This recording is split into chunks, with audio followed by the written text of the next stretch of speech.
ஒன்று கொரிந்தியர் 9ஆம் அதிகாரம். நான் அப்போஸ்தலன் அல்லவா? நான் சுயாதீனன் அல்லவா? நம்முடைய கர்த்தராகிய இயேசு கிறிஸ்துவை நான் தரிசிக்கவில்லையா?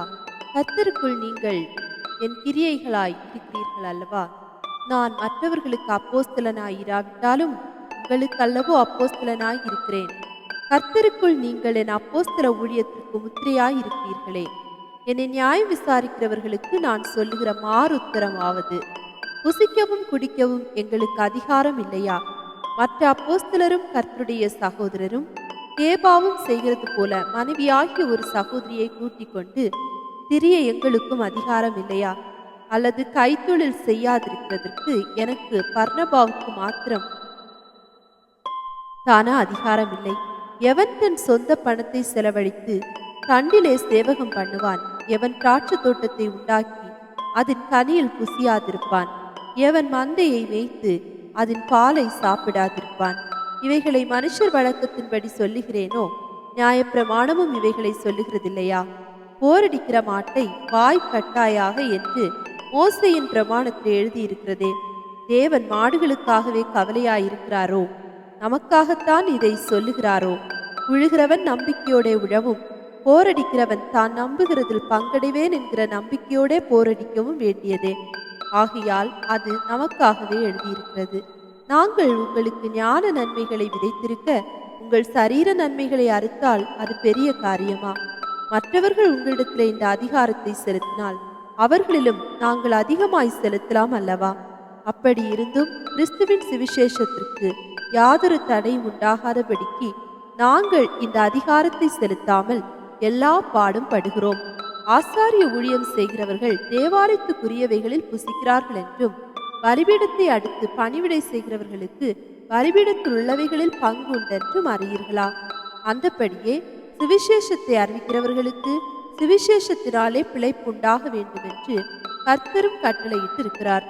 அப்படி இருந்தும் நான் இவைகளில் ஒன்றையும் அனுபவிக்கவில்லை. இப்படி எனக்கு நடக்க வேண்டும் என்று இவைகளை நான் எழுதுகிறதும் இல்லை. என் மேன்மை பாராட்டலை ஒருவன் அவத்தமாக்குகிறதை பார்க்கலும் சாகிறது எனக்கு நலமாயிருக்கும்.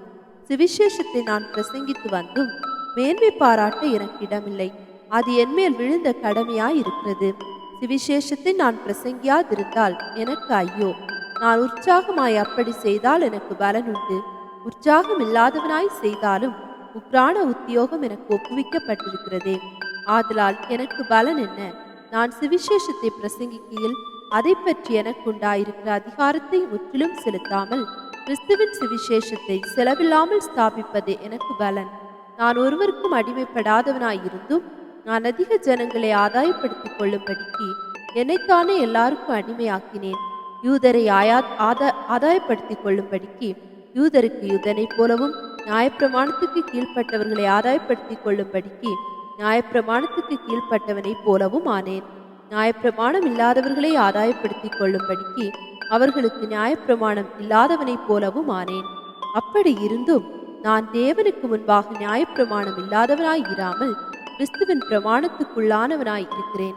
பலவீனரை ஆதாயப்படுத்திக் கொள்ளும்படிக்கு பலவீனருக்கு பலவீனனைப் போலானேன்.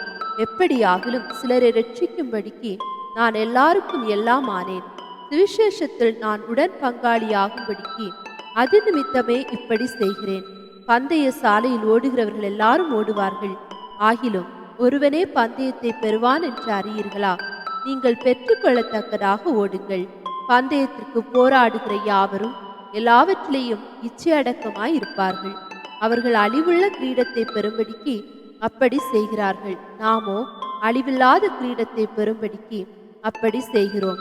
ஆதலால் நான் நிச்சயமில்லாதவனாக ஓடேன், ஆதாயத்தை அடிக்கிறவனாக சிலம்பம் பண்ணேன். மற்றவர்களுக்கு பிரசங்கம் பண்ணுகிற நான் தானே ஆகாதவனாய் போகாதபடிக்கு என் சரீரத்தை ஒடுக்கி கீழ்ப்படுத்துகிறேன். 1 கொரிந்தியர் 10ஆம் அதிகாரம். இப்படி இருக்க சகோதரரே, நீங்கள் எவைகளை அறிய வேண்டும் என்றிருக்கிறேன் என்றால், நம்முடைய பிதாக்கள் எல்லாரும் மேகத்துக்கு கீழாயிருந்தார்கள். எல்லாரும் சமுத்திரத்தின் வழியாய் நடந்து வந்தார்கள். எல்லாரும் மோசைக்குள்ளாக மேகத்தினாலும் சமுத்திரத்தினாலும் ஞானஸ்நானம் பண்ணப்பட்டார்கள். எல்லாரும் ஒரே ஞான போஜனத்தை புசித்தார்கள். எல்லாரும் ஒரே ஞான பானத்தை குடித்தார்கள். எப்படியெனில் அவர்களோடே கூட சென்ற ஞான கன்மலையின் தண்ணீரை குடித்தார்கள். அந்த கன்மலை கிறிஸ்துவே. அப்படி இருந்தும் அவர்களில் அதிகமான பேர்களிடத்தில் தேவன் பிரியமாயிருந்ததில்லை. ஆதலால் வனாந்திரத்திலே அவர்கள் அழிக்கப்பட்டார்கள். அவர்கள் இச்சித்தது போல நாமும் பொல்லாங்கானவைகளை இச்சியாதபடிக்கு இவைகள் நமக்கு திஷ்டாந்தங்களாய் இருக்கிறது. ஜனங்கள் புசிக்கவும் குடிக்கவும் உட்கார்ந்து விளையாட எழுந்திருந்தார்கள் என்று எழுதியிருக்கிறபடி அவர்களில் சிலர் விக்கிரக ஆராதனைக்காரரானது போல நீங்களும் ஆகாதிருங்கள். அவர்களில் சிலர் வேசித்தனம் பண்ணி ஒரே நாளில் 23,000 பேர் விழுந்து போனார்கள். அதுபோல நாமும் வேசித்தனம் பண்ணாதிருப்போமாக. அவர்களில் சிலர் கிறிஸ்துவை பரீட்சை பார்த்து பாம்புகளால் அழிக்கப்பட்டார்கள். அதுபோல நாமும் கிறிஸ்துவை பரீட்சை பாராதிருப்போமாக. அவர்களில் சிலர் முறுமுறுத்து சங்காரக்காரனாலே அழிக்கப்பட்டார்கள். அதுபோல நீங்களும் முறுமுறுக்காதிருங்கள். இவைகளெல்லாம் திஷ்டாந்தங்களாக அவர்களுக்கு சம்பவித்தது. உலகத்தின் முடிவு காலத்தில் உள்ள நமக்கு எச்சரிப்புண்டாகும்படி எழுதப்பட்டும் இருக்கிறது. இப்படி இருக்க தன்னை நிற்கிறவன் என்று எண்ணுகிறவன் விழாதுபடிக்கு எச்சரிக்கையாய் இருக்க கடவன். மனுஷருக்கு நேரிடுகிற சோதனையே அல்லாமல் வேற சோதனை உங்களுக்கு நேரிடவில்லை. தேவன் உண்மை உள்ளவராய் இருக்கிறார். உங்கள் திராணிக்கு மேலாக நீங்கள் சோதிக்கப்படுகிறதற்கு அவர் இடம் கொடாமல் சோதனையை தாங்கத்தக்கதாக சோதனையோடும் கூட அதற்கு தப்பிக்கொள்ளும்படியான போக்கையும் உண்டாக்குவார்.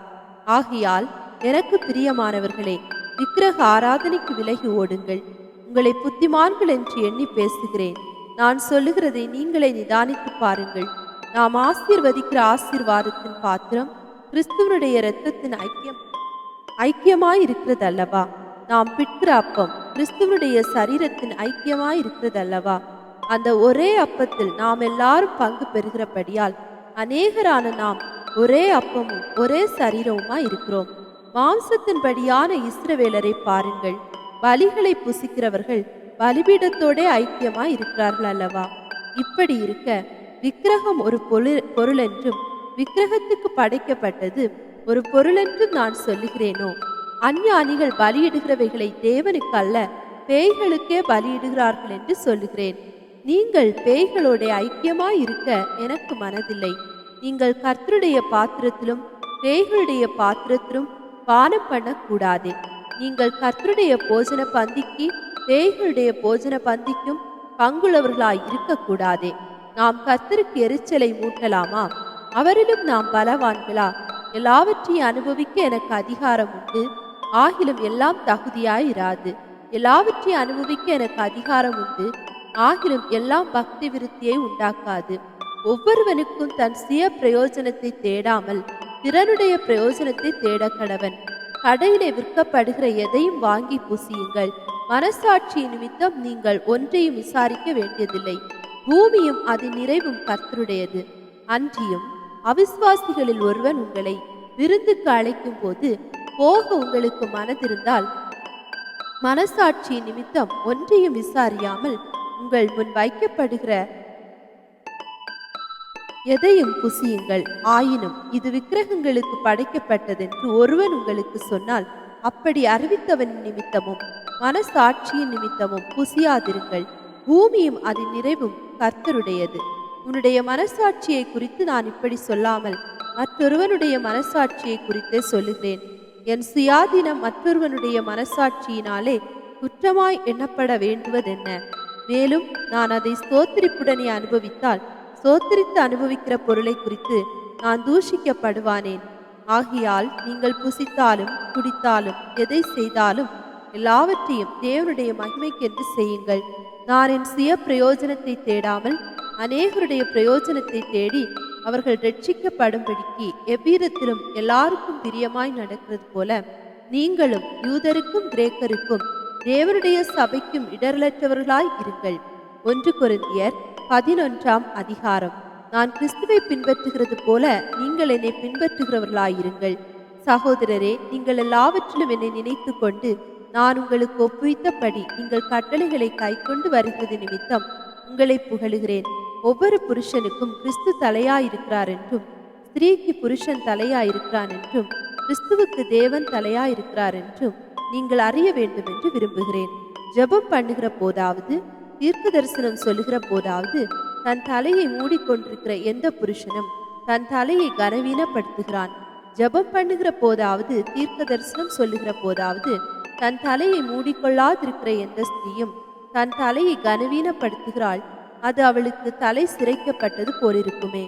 ஸ்திரீயானவள் முக்காடிட்டு கொள்ளாவிட்டால் தலைமயிரையும் கத்தரித்து போட கடவள். தலைமயிர் கத்தரிக்கப்படுகிறதும் சிரைக்கப்படுகிறதும் ஸ்திரீக்கு வெட்கமானால் முக்காடி கொண்டிருக்க கடவள். புருஷனானவன் தேவனுடைய சாயலும் மகிமையுமாய் இருக்கிறபடியால் தன் தலையை மூடிக்கொள்ள வேண்டுவதில்லை. ஸ்திரீயானவள் புருஷனுடைய மகிமையாய் இருக்கிறாள்.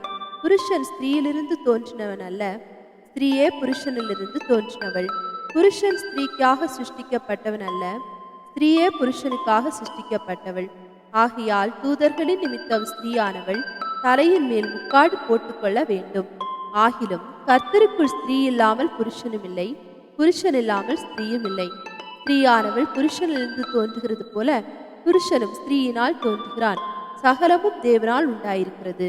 ஸ்திரீயானவள் தேவனை நோக்கி ஜெபம் பண்ணுகையில் தன் தலையை மூடிக்கொள்ளாமல் இருக்கிறது லட்சணமாய் இருக்குமோ என்று உங்களுக்குள்ளே நிதானித்துக் கொள்ளுங்கள். புருஷன் மயிரை நீளமாய் வளர்க்கிறது அவனுக்கு கனவீனமாய் இருக்கிறது என்றும், ஸ்திரீ தன் மயிரை நீளமாய் வளர்க்கிறது அவளுக்கு மகிமையாயிருக்கிறது என்றும் சுபாவமே உங்களுக்கு போதிக்கிறது இல்லையா? தலைமயிர் அவளுக்கு முக்காடாக கொடுக்கப்பட்டிருக்கிறதே. ஆகிலும் ஒருவன் வாக்குவாதம் செய்ய மனதாயிருந்தால் எங்களுக்கும் தேவனுடைய சபைகளுக்கும் அப்படிப்பட்ட வழக்கம் இல்லை என்று அறிய கடவன். உங்களை புகழாமல் இதை குறித்து உங்களுக்கு கட்டளை கொடுக்கிறேன். நீங்கள் கூடி வருதல் நன்மைக்கு ஏதுவாயிராமல் தீமைக்கு ஏதுவாய் இருக்கிறதே. முதலாவது நீங்கள் சபையிலே கூடி வந்திருக்கும் போது உங்களில் பிரிவினைகள் உண்டென்று கேள்விப்படுகிறேன். அதில் சிலவற்றை நம்புகிறேன். உங்களில் உத்தமர்கள் இன்னாரென்று வெளியாகும்படிக்கு மார்க்க பேதங்களும் உங்களுக்குள்ளே உண்டாயிருக்க வேண்டியதே. நீங்கள் ஓரிடத்தில் கூடி வரும்போது அவனவன் தன் தன் சொந்த போஜனத்தை முந்தி சாப்பிடுகிறான். ஒருவன் பசியாயிருக்கிறான், ஒருவன் வெறியாயிருக்கிறான். இப்படி செய்கிறது கர்த்தருடைய ராப்போஜனம் பண்ணுகிறது அல்லவே. புசிக்கிறதற்கும் குடிக்கிறதற்கும் உங்களுக்கு வீடுகள் இல்லையா? தேவனுடைய சபையை அசட்டை பண்ணி இல்லாதவர்களை வெட்கப்படுத்துகிறீர்களா? உங்களுக்கு நான் என்ன சொல்லுவேன்? இதை குறித்து உங்களை புகழ்வேனோ? புகழேன். நான் உங்களுக்கு ஒப்புவித்ததை கர்த்தரிடத்தில் பெற்றுக்கொண்டேன். என்னவெனில் கர்த்தராகிய இயேசு தாம் காட்டி கொடுக்கப்பட்ட அன்று ராத்திரியிலே அப்பத்தை எடுத்து ஸ்தோத்திரம் பண்ணி அதை பிட்டு, நீங்கள் வாங்கி புசியுங்கள், இது உங்களுக்காக பிற்கப்படுகிற என்னுடைய சரீரமாய் இருக்கிறது, என்னை நினைவு கூறும்படி இதை செய்யுங்கள் என்றார். போஜனம் பண்ணின பின்பு அவர் அந்தபடியே பாத்திரத்தையும் எடுத்து, இந்த பாத்திரம் என் இரத்தத்தினால் ஆகிய புதிய உடன்படிக்கையாய் இருக்கிறது. நீங்கள் இதை பானம் பண்ணும் போதெல்லாம் என்னை நினைவு கூறும்படி இதை செய்யுங்கள் என்றார். ஆகையால் நீங்கள் இந்த அப்பத்தை புசித்து இந்த பாத்திரத்தில் பானம் பண்ணும் போதெல்லாம் கர்த்தர் வருமளவும் அவருடைய மரணத்தை தெரிவிக்கிறீர்கள். இப்படி இருக்க எவன் அபாத்திரமாய் கர்த்தருடைய அப்பத்தை புசித்து அவருடைய பாத்திரத்தில் பானம் பண்ணுகிறானோ அவன் கர்த்தருடைய சரீரத்தையும் இரத்தத்தையும் குறித்து குற்றமுள்ளவனாய் இருப்பான். எந்த மனுஷனும் தன்னைத்தானே சோதித்தறிந்து இந்த அப்பத்தில் புசித்து இந்த பாத்திரத்தில் பானம் பண்ண கடவன். என்னத்தினாலெனில் அபாத்திரமாய் போஜன பானம் பண்ணுகிறவன் கர்த்தருடைய சரீரம் இன்னதென்று நிதானித்து அறியாததினால் தனக்கு ஆக்கினை தீர்ப்பு வரும்படி போஜனபானம் பண்ணுகிறான். இது நிமித்தம் உங்களில் அநேகர் பலவீனரும் வியாதி உள்ளவர்களுமாய் இருக்கிறார்கள். அநேகர் நித்திரையும் அடைந்திருக்கிறார்கள். நம்மை நாமே நிதானித்து அறிந்தால் நாம் நியாயம் தீர்க்கப்படும். நான் நியாயம் தீர்க்கப்படும் போது உலகத்தோட ஆக்கினைக்குள்ளாக தீர்க்கப்படாதபடிக்கு கர்த்தராலே சிட்சிக்கப்படுகிறோம். ஆகையால் என் சகோதரரே, நீங்கள் போஜனம் பண்ண கூடி வரும்போது ஒருவருக்காக ஒருவர் காத்திருங்கள். நீங்கள் ஆக்கினைக்கு ஏதுவாக கூடி வராதபடிக்கு ஒருவனுக்கு பசி இருந்தால் வீட்டிலே சாப்பிட கடவன். மற்ற காரியங்களை நான் வரும்போது திட்டம் பண்ணுவேன். 1 கொரிந்தியர் 12ஆம் அதிகாரம். அன்றியும் சகோதரரே, ஆவிக்குரிய வரங்களை குறித்து நீங்கள் அறியாதிருக்க எனக்கு மனதில்லை. நீங்கள் அஞ்ஞானிகளாய் இருந்த போது ஏவப்பட்டபடியே ஊமையான விக்கிரகங்களிடத்தில் மனதை செலுத்தினீர்கள் என்று உங்களுக்கு தெரியுமே.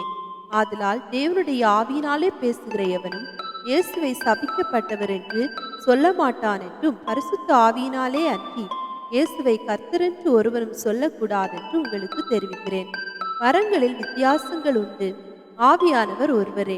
ஊழியங்களிலேயும் வித்தியாசங்கள் உண்டு. கர்த்தர் ஒருவரே. கிரியைகளிலேயும் வித்தியாசங்கள் உண்டு. எல்லாருக்குள்ளும் எல்லாவற்றையும் நடப்பிக்கிற தேவன் ஒருவரே. ஆவியனுடைய அனுக்கிரகம் அவனவனுடைய பிரயோஜனத்திற்கென்று அளிக்கப்பட்டிருக்கிறது.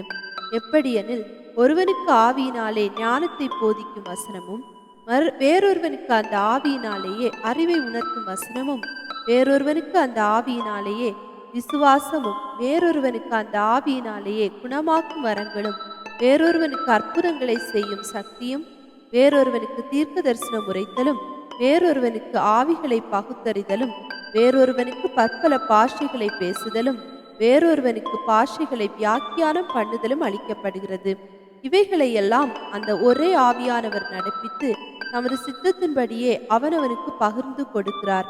எப்படியெனில், சரீரம் ஒன்று, அதற்கு அவயவங்கள் அநேகம். ஒரே சரீரத்தின் அவயவங்கள் எல்லாம் அநேகமாயிருந்தும் சரீரம் ஒன்றாகவே இருக்கிறது. அந்த பிரகாரமாக கிறிஸ்துவும் இருக்கிறார். நாம் யூதராயினும் கிரேக்கராயினும் அடிமைகளாயினும் சுயாதீனராயினும் எல்லாரும் ஒரே ஆவினாலே ஒரே சரீரத்திற்குள்ளாக ஞானஸ்நானம் பண்ணப்பட்டு எல்லாரும் ஒரே ஆவிக்குள்ளாகவே தாகம் தீர்க்கப்பட்டோம். சரீரமும் ஒரே அவயவங்களாயிராமல் அநேக அவயவங்களாய் இருக்கிறது. காலானது நான் கையாயிராதபடியினாலே நான் சரீரத்தின் அவயவம் அல்லவென்றால் அதனாலே அது சரீரத்தின் அவயவமாய் இராதோ? காதானது நான் கண்ணாயிராதபடியினாலே நான் சரீரத்தின் அவயவம் அல்லவென்றால் அதனாலே அது சரீரத்தின் அவயவமாய் இராதோ? சரீரம் முழுவதும் கண்ணானால் செவி எங்கே? அது முழுவதும் செவியானால் மோப்பம் எங்கே? தேவன் தமது சித்தத்தின்படி அவயவங்கள் ஒவ்வொன்றையும் சரீரத்திலே வைத்தார். அவையெல்லாம் ஒரே அவயவமாய் இருந்தால் சரீரம் எங்கே? அவயவங்கள் அநேகமாயிருந்தும் சரீரம் ஒன்றே. கண்ணானது கையை பார்த்து நீ எனக்கு வேண்டுவதில்லை என்றும், தலையானது கால்களை நோக்கி நீங்கள் எனக்கு வேண்டுவதில்லை என்றும் சொல்லக்கூடாது. சரீர அவயவங்களில் பலவீனம் உள்ளவைகளாய் காணப்படுகிறவைகளே மிகவும் வேண்டியவைகளாய் இருக்கிறது. மேலும் சரீர அவயவங்களில் கனவீனமாய் காணப்படுகிறவைகளுக்கே அதிக கனத்தை கொடுக்கிறோம். நம்மில் லட்சணம் இல்லாதவைகளே அதிக அலங்காரம் பெறும். நம்மில் லட்சணம் உள்ளவைகளுக்கு அலங்கரிப்பு வேண்டியதில்லை. சரீரத்திலே பிரிவினை உண்டாயிராமல் அவயவங்கள் ஒன்றை குறித்து ஒன்று கவலையாயிருக்கும்படிக்கு தேவன் கனத்தில் குறைவுள்ளதற்கு அதிகாரத்தை கொடுத்து இப்படி சரீரத்தை அமைத்திருக்கிறார். ஆதலால் ஒரு அவயவம் பாடுபட்டால் எல்லா அவயவங்களும் கூட பாடுபடும். ஒரு அவயவம் மகிமைப்பட்டால் எல்லா அவயவங்களும் கூட சந்தோஷப்படும். நீங்களே கிறிஸ்துவின் சரீரமாயும் தனித்தனியே அவயவங்களாயும் இருக்கிறீர்கள். தேவதூதனானவர் சபையிலே முதலாவது அப்போஸ்தலரையும், இரண்டாவது தீர்க்கதரிசிகளையும், மூன்றாவது போதகர்களையும், பின்பு அற்புதங்களையும், பின்பு குணமாக்கும் வரங்களையும், ஊழியங்களையும், ஆளுகைகளையும், பலவித பாஷைகளையும் ஏற்படுத்தினார். எல்லாரும் அப்போஸ்தலர்களா?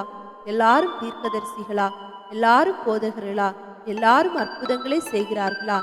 எல்லாரும் குணமாக்கும் வரங்களை உடையவர்களா? எல்லாரும் அந்நிய பாஷைகளை பேசுகிறார்களா? எல்லாரும் வியாக்கியானம் பண்ணுகிறார்களா? இப்படி இருக்க முக்கியமான வரங்களை நாடுங்கள். இன்னும் அதிக மேன்மையான வழியையும் உங்களுக்கு காண்பிக்கிறேன்.